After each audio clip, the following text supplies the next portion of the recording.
کاشانہ دارالامان scandal میں بانی P T I Imran Khan, ان کی اہلیہ بشرا بی بی، دست راست فرحہ گوگی، پنجاب کے سابق وزیر اعلیٰ عثمان بزدار، وزراء اجمل چیمہ، بشارت راجہ اور کچھ بیوروکریٹس کی گرفتاری اور کچھ سیاسی رہنماؤں کے الیکشن لڑنے کے سامنے دیوار کھڑی ہونے کے امکانات بڑھ گئے ہیں۔ کاشانہ دارالامان اخلاقی اسکینڈل میں عمران خان کمپنی کی گرفتاری کا امکان ظاہر کیا جا رہا ہے۔ روزنامہ امت کی ایک رپورٹ کے مطابق عمران خان کے دور اقتدار میں لاہور میں واقع کاشانہ دارالامان سے مبینہ طور پر پناہ گزین بچیاں، بچے اور لڑکیاں اغوا کر کے بدسلوکی کا نشانہ بنائی جاتی تھیں۔ یہ الزام بھی لگایا گیا کہ بزدار کے دور حکومت میں کالے جادو کے لیے بھی ان بچیوں کے جسمانی اعضاء استعمال کیے گئے اور متعدد کو قتل کر دیا گیا۔ اس مقصد کے لیے عمران خان کی اسلام آباد میں بنی گالہ رہائش گاہ کا بھی استعمال کیا گیا۔ تاہم یہ ابھی تک محض الزامات ہیں جو سابقہ سپرنٹینڈنٹ افشاں لطیف مختلف ویلاگرز کے ساتھ گفتگو میں بھی تسلسل کے ساتھ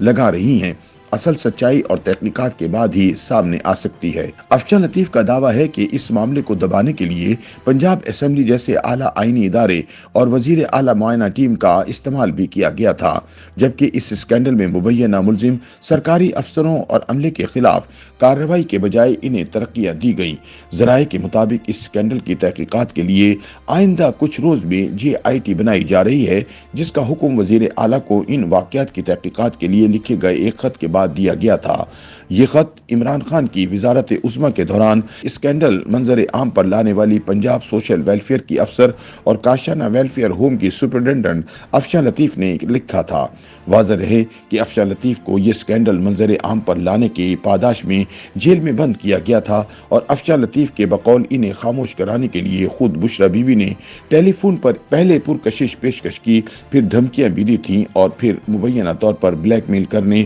اور سبق سکھانے کے لیے جیل میں بند رکھے جانے کے دوران ان کی قابل اعتراض ویڈیو بنائی گئی تھی اور پھر انہیں سرکاری ملازمت سے بھی برطرف کر دیا گیا تھا۔ لیکن انہوں نے قانونی جنگ جاری رکھی جو اس وقت بھی جاری ہے اور لاہور ہائی کورٹ کے جسٹس کاشانہ اور چائلڈ پروٹیکشن بیورو جیسے پناہ گاہ اداروں میں ریفارمز کی درخواست پر روزانہ کی بنیاد پر سماعت کر رہے ہیں، جبکہ دیگر معاملات کا کیس الگ سے سنا جا رہا ہے جو پی ٹی آئی دور حکومت میں مسلسل زیر التوا رکھا گیا تھا۔ اس خط کی نقول اور سنوائی کی درخواستیں تمام مقتدر اداروں اور ارباب اختیار کو بھی دی گئی تھیں۔ ذرائع کے مطابق اس وقت تک مختلف اداروں کے پاس کئی ایسی رپورٹس موجود ہیں جن سے افشاں لطیف کے موقف کی تائید ہوتی ہے۔ ان شواہد میں پنجاب کے سابق چیف سیکرٹری جواد رفیق کی طرف سے افشاں لطیف کے موقف کی تائید میں عدالت میں دیا جانے والا بیان بھی شامل ہے اور چائلڈ پروٹیکشن بیورو سے غائب کر کے مبینہ طور پر قتل کی جانے والی کائنات کی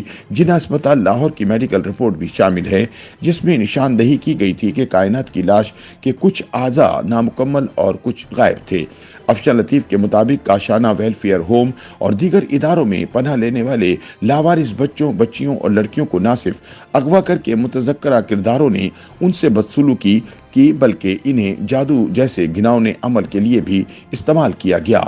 انہوں نے الزام عائد کیا کہ اس سارے عمل میں سابق وزیر اعلیٰ پنجاب عثمان بزدار، ان کے وزراء اجمل چیمہ، راجہ بشارت بھی شامل تھے اور عمر رسیدہ افراد بھی کاشانہ دارالامان کی مظلوم بچیوں کو حوث کا نشانہ بناتے تھے۔ اس مقصد کے لیے ایوان وزیر اعلیٰ کا عملہ، چیف سیکرٹری، افسر، محکمہ سماجی بہبود کی گاڑیاں اور ڈائریکٹر بھی استعمال ہوتے تھے۔ ان کے مطابق بنی گالہ میں صرف مرغیاں جادو کے لیے نہیں لائی جاتی تھیں بلکہ انسانی اعضا بھی جلائے جاتے تھے۔ مقتولہ کائنات کی جناح اسپتال کی فرانزک رپورٹ میں بھی نشاندہی کی گئی ہے کہ کائنات کے جسم سے دل غائب تھا، جگر کے ٹکڑے ملے تھے اور ایک پھیپڑا بھی ادھورا ملا تھا۔ اس کے ایک بھائی اور بہن کو پہلے ہی قتل کیا جا چکا تھا اور کائنات کی لاش بھی اس کے چائلڈ پروٹیکشن بیورو سے غائب ہونے کے 51 روز کے بعد ملی تھی اور اس میڈیکل رپورٹ کے 3 سال بعد بھی مقدمہ تک درج نہیں کیا گیا تھا، جبکہ اس عمل میں چائلڈ پروٹیکشن بیورو کے چیئرپرسن سارہ احمد بھی ملوث ہیں۔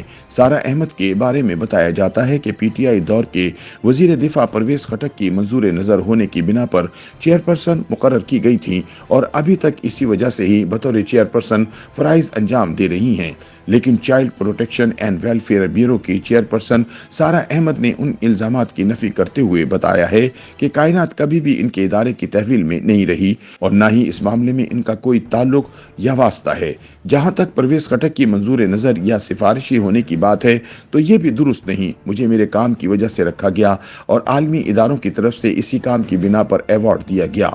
دوسری جانب افشاں لطیف کا کہنا ہے کہ محکمہ سماجی بہبود کی افسر افشاں کرن بھی اس مافیا کا حصہ ہیں۔ بشرا بی بی نے انہیں بھی اس گھناؤنے فعل میں ملوث کرنے کی کوشش کی تھی۔ افشاں لطیف کے مطابق بشرا بی بی اور ان کی دست راست فرح گوگی نے کاشانہ میں 5 منزلہ VIP اپارٹمنٹس بنانے کا منصوبہ بھی بشرا بی بی کے احکامات پر بنایا تھا،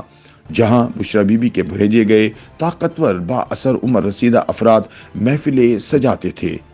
YouTube پر گوگلی نیوز دیکھنے کے لیے youtube.com کی سرچ بار میں گوگلی نیوز TV ٹائپ کریں۔ گوگلی نیوز کے پیج پر سرخ رنگ کے سبسکرپشن والے بٹن پر کلک کرنا نہ بھولیے۔ YouTube پیج پر اپلوڈ ہونے والی ویڈیوز سے باخبر رہنے کے لیے بیل آئیکن پر کلک کیجیے۔ آپ کو ہر نئی ویڈیو کے بارے میں نوٹیفیکیشن موصول ہو جائے گا۔